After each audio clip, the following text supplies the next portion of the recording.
Друзья, всем привет! Вы открыли это видео, наверняка хотите узнать о новой стратегии, которая на самом деле уже достаточно не новая. Это концепция пробой утреннего диапазона. Ну и перед тем, как немножко рассказать о предыстории этой стратегии, хочу сразу сказать, что вы сможете ее получить абсолютно бесплатно. Вы сможете установить ее в свой терминал TradingView и протестировать на истории, посмотреть, какая статистика отработки. Благо, я закодил, и можно будет посмотреть. О всех нюансах я расскажу чуть позже, но давайте немножко коротко расскажу о ключевых, так сказать, особенностях этой стратегии. Стратегия ORB или Open Range Breakout – это пробой утреннего диапазона. Это одна из старейших концепций в трейдинге, и ее популярность в разные десятилетия обеспечивали разные люди.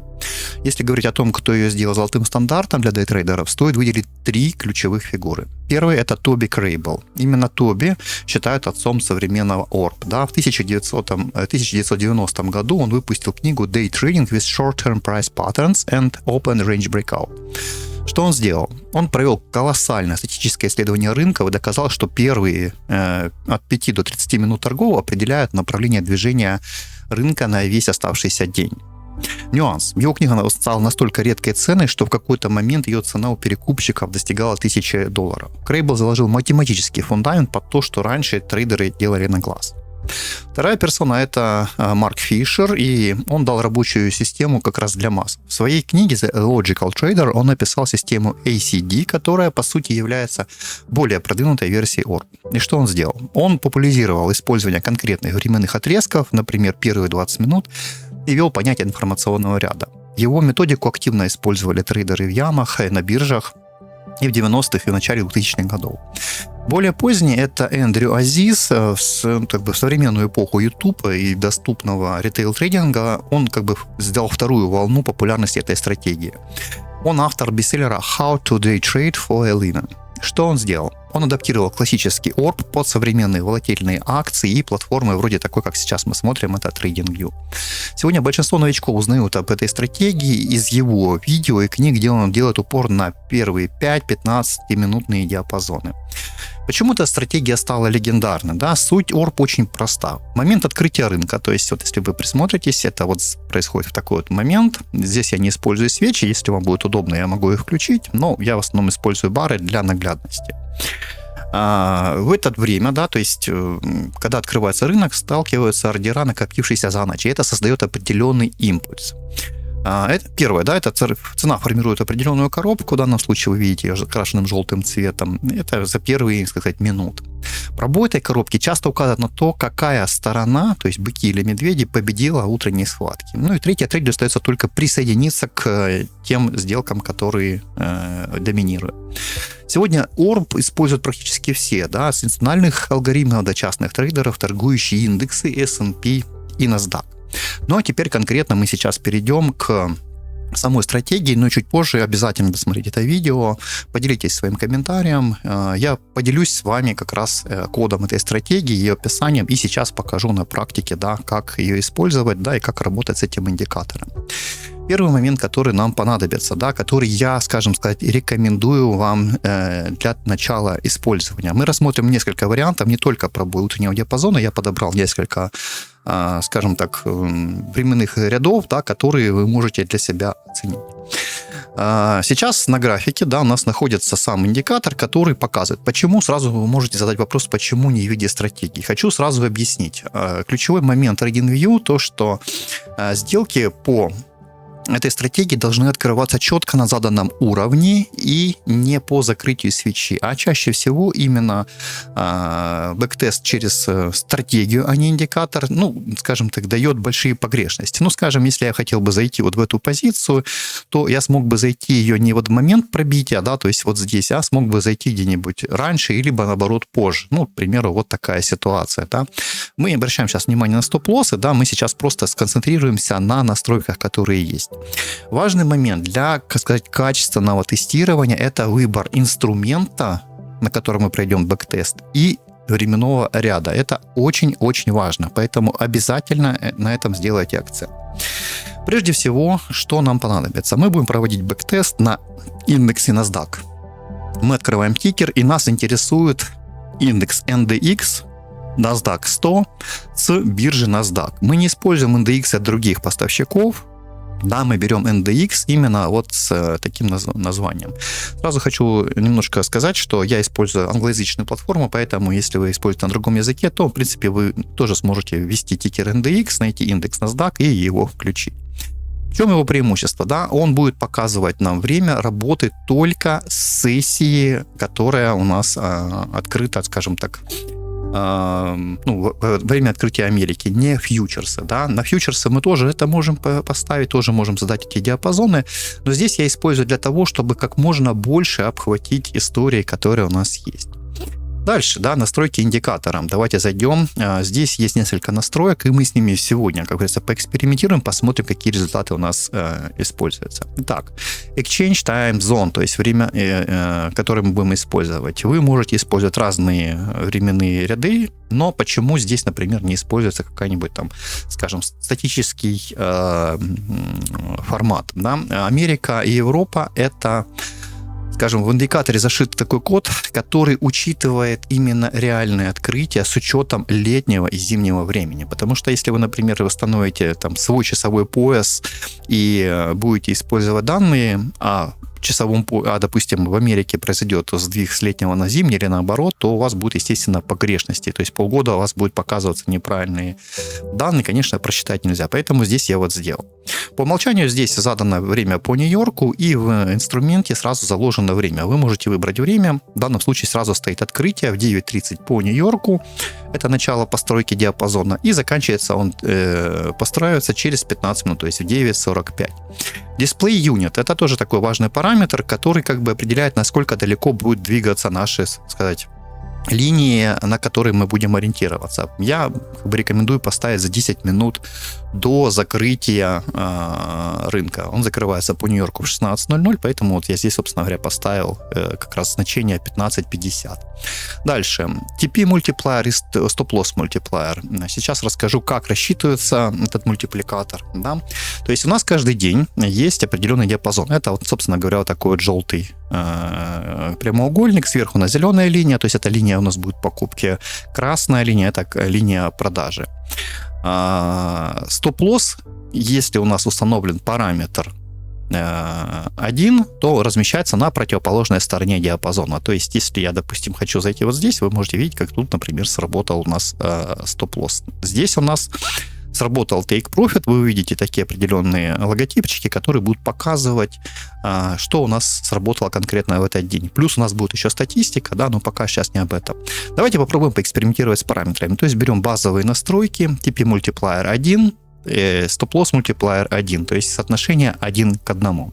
Когда мы это выбрали, вот эти настройки, да, у нас есть, собственно говоря, на графике уже сразу нанесен индикатор, и у нас есть здесь статистика, в которой, давайте разберем по порядку, показывается время и часовой пояс, который мы использовали. То есть вот у нас показано 9:30, 9:45 по Нью-Йорку. За все время, да, у нас протестировано здесь 759 сделок. Это примерно 3 года. Соотношение риск к прибыли 1 к 1. Коэффициент выигрышных сделок 56,3%. BE Win Rate — это у нас показатель, который показывает, сколько нам нужно минимально винрейта на долгосроке, чтобы мы оставались прибыльным. Если наше значение винрейт будет ниже, чем вот этот, это, соответственно, будет подсвечиваться красным цветом, и это будет, скажем, стратегия, которая будет сливать, то есть неправильные настройки. Edge Score, да, мне будут, скорее всего, задавать вопрос, что это такое. Это определенный параметр, который показывает, насколько эффективно будет использовать эту стратегию с фиксированным процентом риска депозита. Например, вы рискуете 1% в любой сделке, у вас разный объем лота, но у вас всегда риск, например, будет в процентах один и тот же. Например, вы видите, что ширина диапазона может быть разная, и, соответственно, лотаж у вас будет разный. Поэтому этот показатель поможет вам определить, подойдет ли это, если вы используете фиксированный процент от баланса для того, чтобы торговать. Профит-фактор, я думаю, особое значение для вас не будет иметь, если вы используете процент, но если вы используете стандартный лот, то, в принципе, на каждый вложенный доллар вы примерно будете зарабатывать $1.30. Дальше нас интересуют также максимальные серии убытков подряд и максимальные количество сделок выигрышных подряд. В данном случае у нас сейчас показывается, что 7 сделок подряд могут получить стоп-лосс, да, но максимальный, например, выигрышная серия, это будет 14 сделок. Это на истории. Здесь, конечно, не отображается. Теперь по самим обозначениям на индикаторе. Когда вы задали вот этот диапазон времени, у вас на графике рисуется вот такой вот прямоугольник. Какой ключевой момент здесь важен? Нельзя, например, поставить часовой таймфрейм и включить вот этот параметр на 15 минут. То есть, если вы включаете параметр в 15 минут, у вас должен быть 15 минут или меньше, но ни в коем случае не больше. Если вы там, например, поставите 9.35, например, 9.45, 10 минут, вы должны использовать 5-минутные таймфреймы. Если вы будете использовать, например, 9.39, 9.42, вам вообще нужно включать минутные графики. Это очень-очень-очень важно. Итак, вход достаточно простой. Давайте я покажу на таком позитивном примере. Да, вот у нас сформировался, например, диапазон первых 15 минут. Вот здесь у нас происходит пробитие, и в этот момент пробития мы открываем сделку. Мы не ждем закрытия или там коррекции к этому, мы просто на этом уровне открываем нашу сделку. При соотношении, как задано у нас риск-реворд 1 к 1, у нас стоп-лосс размещается на нижней линии, take profit у нас 1 к 1 на этой линии. И как только цена достигает его, это считается прибылью. Да? И мы видим такой значок обозначения TP. Вот, например, там последние 2 дня с такими настройками, подчеркиваю, не обязательно их использовать по умолчанию, но можно поэкспериментировать. Например, у нас здесь открылась шорт-позиция, ну, она закрылась стоп-лоссом. Какой важный, интересный момент? По сути, это одна сделка всего лишь в день. То есть вы открываете одну сделку в день и можете получить либо TP, либо стоп-лосс. Варианты, если сделка застревает, да, такое случается. Вот, например, такой пример. Вы можете обратить внимание, что в данном случае у нас было пробитие диапазона, но цена не дошла до нашей синей линии или нашего TP.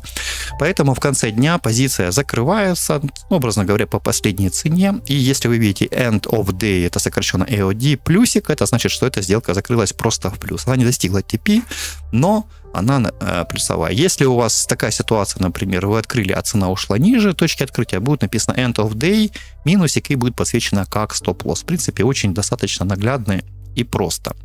Теперь по временным интервалам, да, что мы можем поэкспериментировать. Итак, при соотношении 1 к 1, то есть, скажем, базовая настройка, которым всем будет понятно, первые 15 минут у нас имеют коэффициент выигрыша 56%. То есть из 100 сделок 56 сделок у нас, собственно говоря, закроются в плюс. То есть математическое ожидание у нас играет в нашу пользу.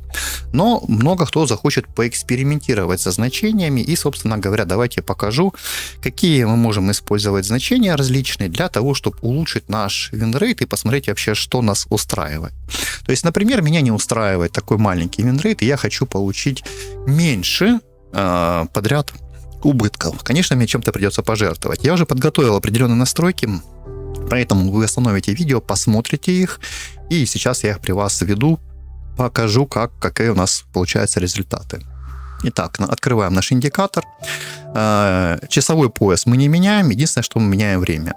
Прописываем 9.35, выбираем это время, а время окончания 09.55.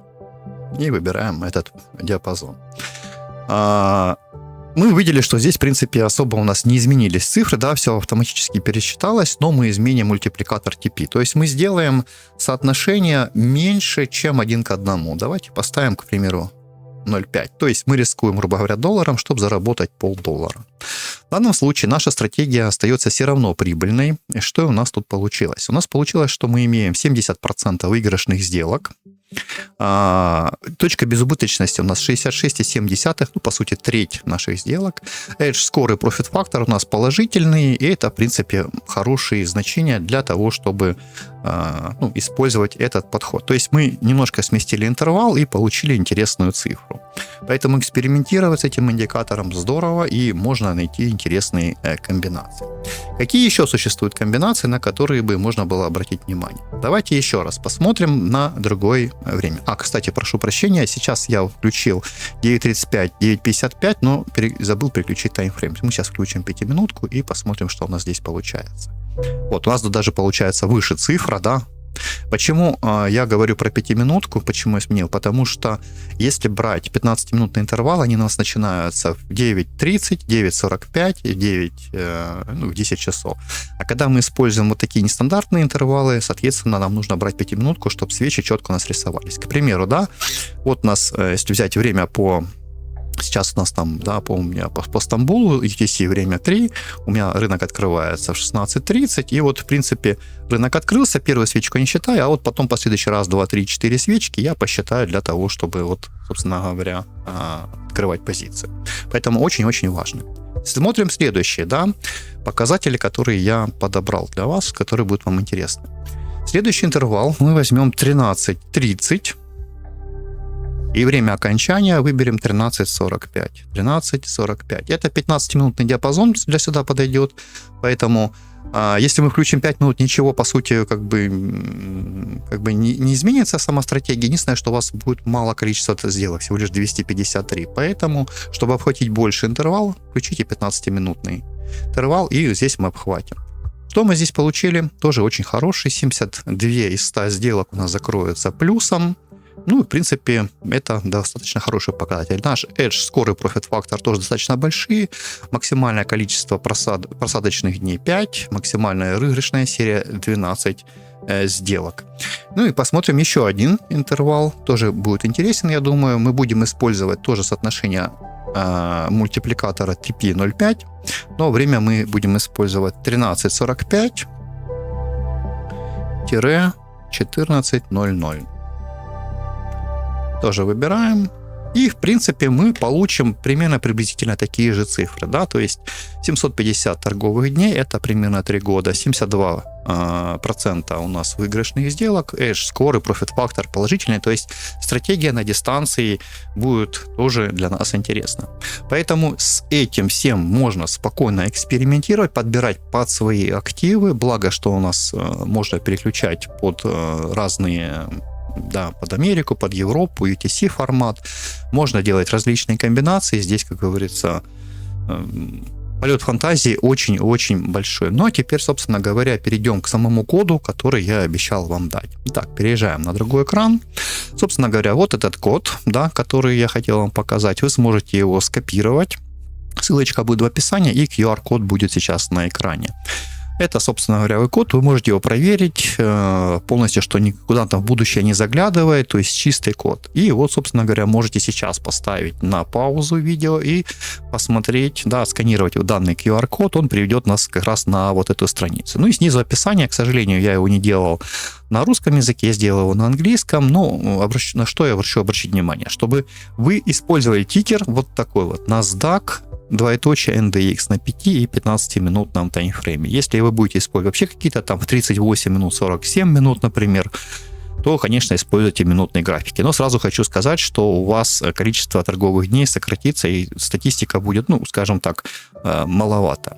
Поэтому, надеюсь, вам это видео понравилось. Жду от вас комментарии, подписки и всего хорошего. Зарабатывать. А с вами был Артем Ескиев. Пока.